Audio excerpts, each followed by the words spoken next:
2 police officers have been injured, one seriously, after a major security breach at Manchester United's Old Trafford Stadium, with hundreds of fans invading the pitch to protest against the club's American owners. It meant one of the biggest games of the season against Liverpool had to be called off. The first time ever a Premier League match has been postponed due to the behaviour of fans.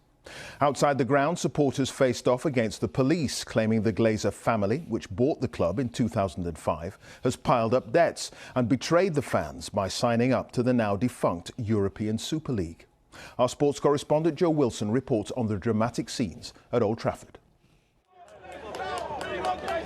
The concourse outside Old Trafford, where protesters were expected to congregate, to voice their continued opposition to the ownership of Manchester United by the Glazer family. Some protesters soon decided to go further and ultimately onto the pitch itself.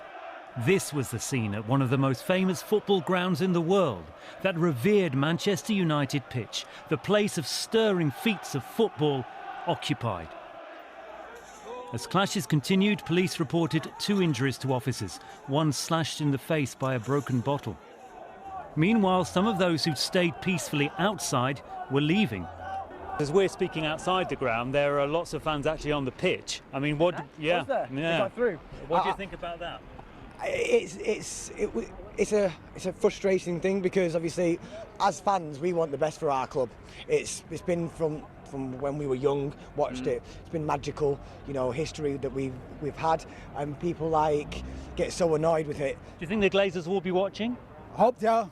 To be honest with you, but if they haven't, they should be watching it online and everything. They'll know that supporters have been here and they've put everything on the table for them, so it's up to them now to decide, isn't it? Now, as we're speaking outside the ground, there are fans actually on the pitch. Do you approve of that? No, I don't approve of that.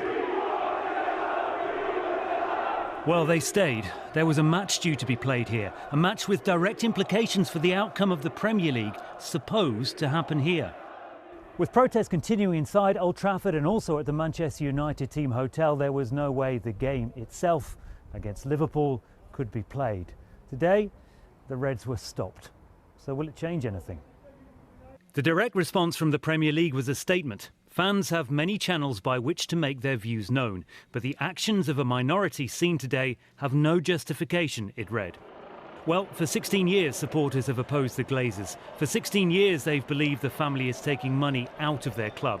Fan power has been reignited by recent opposition to the European Super League. This anger runs deeper. Does it take something extreme for the Glazers just to notice?